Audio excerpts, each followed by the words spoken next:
신경치료 다시 하기. 자, 여기 46번에 지르코니아 크라운을 뜯어내고 안에를 봤더니 지피콘으로 신경치료한 흔적이 보이죠. 47번 같은 경우는 뿌리끝 염증이 없어요. 46번 같은 경우는 뿌리끝 염증이 재발했죠. 앞쪽 뿌리, 뒤쪽 뿌리. 그래서 치아 안전수칙, GP보다 MTA를 써야 되는 이유를 설명하도록 하죠. 잠시 다른 환자를 보도록 하죠. 여기 36번 치아에 앞쪽 뿌리, 뒤쪽 뿌리에 뿌리끝 염증이 둘 다 있는데요. 이 환자는 지피콘으로 신경치료를 했죠. 제가 이 크라운을 뜯어내고 재신경치료를 하는데요. 뒤쪽 뿌리는 이 하얀 거 지피콘을 완전히 제거하지도 못했고 이 뿌리끝까지 접근이 안 돼요. 여기서 멈췄어요. 멈췄고 뿌리끝 염증은 남아있고, 이 36번은 뿌리끝까지 기구가 다 접근한 것 같은데 우리가 이 신경관도 동굴 같은 건데요. 동굴에서 사람을 구할 때 그 사람을 직접 만나야 되죠. 개통을 해야 되는데 여기서 막혀서 더 이상 전진이 안 돼요. 기구가 여기서 끝에서 막혔다고요. 그래서 뿌리끝 염증을 만날 수가 없었습니다. 그래서 뿌리끝 염증에 의한 통증을 해결을 못해서 결국 이 치아는 이렇게 빼고 임플란트를 하게 되었습니다. 그러니까 지피콘은 제거할 수 있어서 재신경 치료를 할 수 있다 라고 주장하는 사람들은 거짓이죠. 제거할 수 없는 경우도 많아요. 그렇게 주장하는 사람들에게 환자를 보내보고 싶어요. 진짜 제거할 수 있는지. 자기가 이런 환자 제거한 거 한 번이라도 본인 유튜브나 블로그에 올리면서 그런 말 하는지 난 정말 궁금하네요. 그리고 여기 뿌리끝 염증, 앞쪽 뿌리 염증이 좀 심하죠. 어쨌든 고치지 못해서 발치하고 임플란트 심었죠. 오늘의 환자를 보도록 하면요. 벌써 34세인데 과잉 진료를 많이 당했죠. 신경주기고 크라운 1개, 2개, 3개, 4개, 5개를 했네요.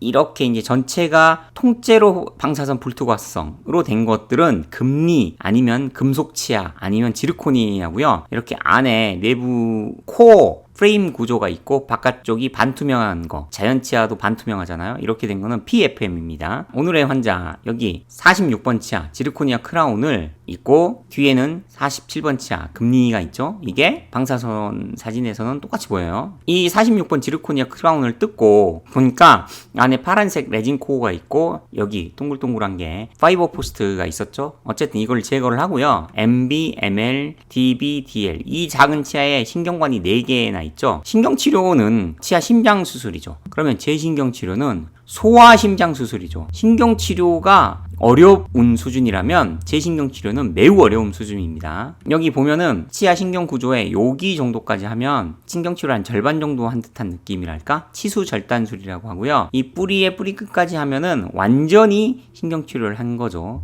근데 이 뿌리의 한 절반 좀 넘어서 한 60% 정도 한 느낌이죠. 둘 다. 신경치료를 뿌리 끝까지 정확하게 안 했어요. 최초에. 그러면 어떤 일이 발생하느냐? 앞쪽 뿌리는 더 이상 한 80%까지밖에 접근이 안 돼요. 그래서 여기 뿌리끝 염증이 있는데 도달을 못했죠. 그리고 뒤쪽은 도달을 했고 여기를 통과를 해서 염증과 만났어요. 근데 이제 그 사진을 저기에 안 올렸을 뿐이지 통과를 했어요. 그래서 통증이 사라지는 걸 확인을 하고 여기는 이제 나머지 작업을 했는데 이 신경관 4개 중에서 단 1개라도 치아 뿌리끝 염증에 의한 통증이 남아있다면 이건 재신경 치료를 할 수가 없어요.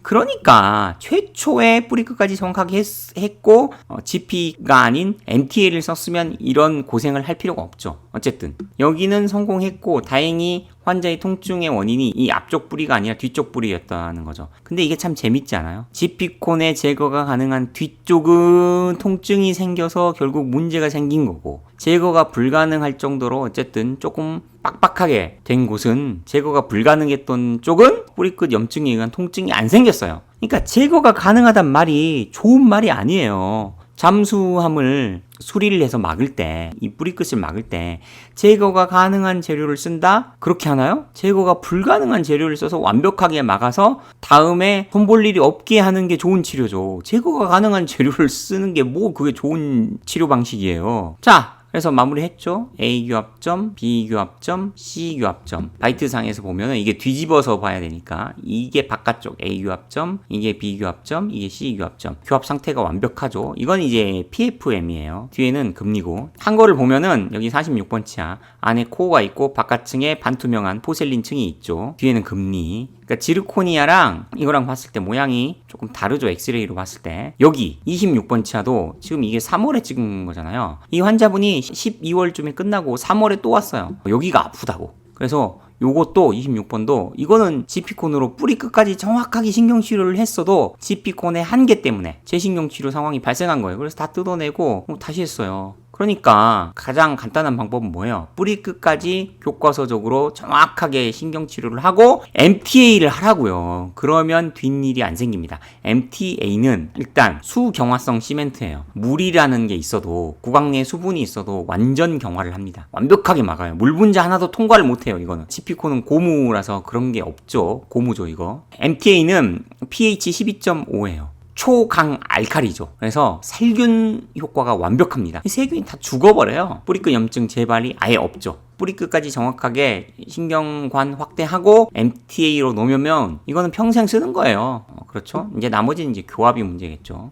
자, 오늘 이야기 결론 신경치료 다시 하기. 네, 지르코니아 크라운 뜯어내고 안에 지피콘 이거 제거하고 재신경치료하고 이게 무슨 고생이에요. 처음부터 뿌리 끝까지 신경치료 교과서대로 똑바로 하시고 MTA 쓰면은 이런 고생 할 필요 없습니다. GP를 쓰면 나중에 재신경치료를 할 수 있다는 등 이런 말도 안 되는 소리 좀 하지 마세요. 지피콘을 쓰니까 나중에 상황이 발생하는 거예요.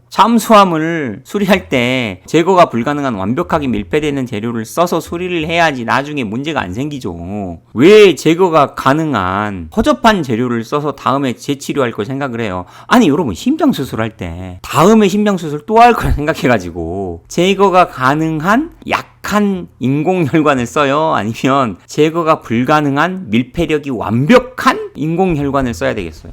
당연히 완벽한 인공혈관을 써야죠. 그러니까 처음부터 좋은 재료를 써서 하시라니까요. 이만 마칠게요.